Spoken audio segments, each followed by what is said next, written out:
मध्य प्रदेश के उप मुख्यमंत्री और वित्त मंत्री जगदीश देवड़ा ने आज राज्य विधानसभा में वित्त वर्ष 2025-26 के लिए 4,21,032 करोड़ रुपए का बजट पेश किया।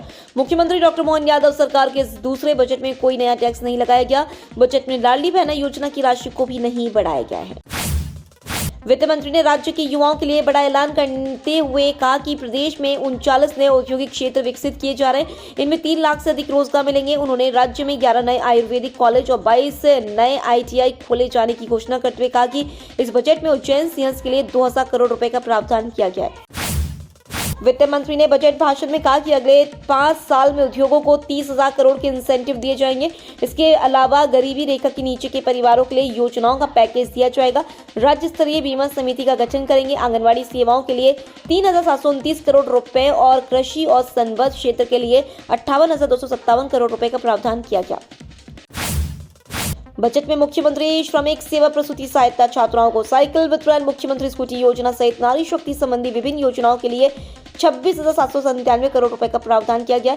वित्त मंत्री ने बजट भाषण में कहा है कि ऐसे गांव जो मुख्य सड़क से दूर हैं या जहां तक सड़क उपलब्ध नहीं है वहां मुख्यमंत्री मजरा टोला सड़क योजना प्रारंभ की जा रही है। इसके लिए 100 करोड़ रुपए का बजट प्रावधान रखा गया। उन्होंने कहा कि इस वर्ष 3,500 किलोमीटर नई सड़क और 70 पुल बनाए जाने का लक्ष्य रखा गया है। 1 घंटे 32 मिनट के बजट भाषण में वित्त मंत्री देवड़ा ने एक राज्य के सरकारी कर्मचारियों को खुश करने वाला ऐलान करते हुए कहा कि 7वें वेतनमान के महंगाई भत्ते का इस साल अप्रैल से पुनरीक्षण किया जाएगा। उन्होंने प्रदेश में डिजिटल यूनिवर्सिटी और राष्ट्रीय रक्षा विश्वविद्यालय खोलने की घोषणा करते हुए कहा कि धार में डायनासोर जीवाश्म राष्ट्रीय उद्यान और डिंडोरी में जीवाश्म राष्ट्रीय उद्यान शुरू किया जाएगा। राज्य विधानसभा में वित्त वर्ष 2025-26 का बजट पेश करने के बाद आयोजित प्रेस वार्ता में वित्त मंत्री जगदीश देवड़ा ने कहा कि यह बात कही जाती है कि जितने का बजट है उतने का कर्ज है, लेकिन मैं कहता हूं कि यह कर्ज नहीं है, निवेश है। वित्त मंत्री ने कहा कि हमने जो कर्ज लिया है उसे समय सीमा में चुका रहे हैं। देवड़ा ने कहा कि मुझे ठीक नहीं लगता कि विपक्ष को उनके कार्यकाल को बार बार याद दिलाऊं। मुख्यमंत्री वे भी थे, खजाना उनका भी था, लेकिन तब डेवलपमेंट नहीं होता था। वित्त मंत्री जगदीश देवड़ा ने कहा कि राज्य में पहली बार जीरो वेस्ट बेस्ड प्रक्रिया से बजट तय किया गया है। पिछली बार विभागों को जितना पैसा दिया था उतना खर्च हुआ या नहीं हुआ, ये सब चिंता करके ही जीरो बजटिंग का फोकस किया गया है। उन्होंने कहा कि हमारी सरकार का लक्ष्य है कि विकसित मध्य प्रदेश जिसमें जनता का जीवन खुशहाल हो और महिलाओं को आत्मगौरव मिले। मुख्यमंत्री मोहन यादव ने आज पेश बजट की सराहना करते हुए कहा कि यह हर वर्ग के विकास का बजट है। बजट में हमारी सरकार का फोकस प्रधानमंत्री नरेंद्र मोदी के विकसित भारत 2047 के संकल्प को पूरा करने पर है।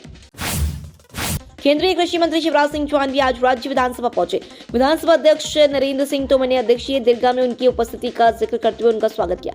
बाद में पत्रकारों से चर्चा करते हुए शिवराज सिंह चौहान ने कहा कि यह बजट प्रधानमंत्री नरेंद्र मोदी के विकसित भारत के निर्माण के लिए विकसित मध्य प्रदेश का बजट है। मध्य प्रदेश के पूर्व मुख्यमंत्री कमलनाथ ने राज्य विधानसभा में आज पेश किए गए बजट पर प्रतिक्रिया व्यक्त करते हुए कहा कि वित्त मंत्री जगदीश देवड़ा ने इसमें सिर्फ बातों के बताशे बनाए गए हैं और जनहित का मुद्दा पूरी तरह सफाचट है। उन्होंने कहा कि हद तो यह है कि चुनाव के बाद दूसरा बजट पेश कर दिया गया है, लेकिन चुनाव में किए गए वादे अब तक नहीं निभाए गए हैं। कमलनाथ ने कहा कि यह बजट पूरी तरह से निराश करने वाला है। मध्य प्रदेश युवा कांग्रेस के बैनर तले जिला युवा कांग्रेस के अध्यक्ष नरेंद्र यादव के नेतृत्व में युवा कांग्रेस के प्रदेश अध्यक्ष मितेंद्र यादव के साथ जिला युवा कांग्रेस से कार्यकर्ता एवं पदाधिकारी रोशनपुरा चौराहे से रविंद्र भवन की तरफ जाते हुए प्रदर्शन किया। बता दें कि मंत्री प्रहलाद पटेल ने अपने एक भाषण में जनता को भिखारी तक कह दिया था, जिसका युवा कांग्रेस द्वारा विरोध किया जा रहा था। हालांकि पुलिस ने बैरिकेड्स लगाकर उन्हें रोक दिया गया।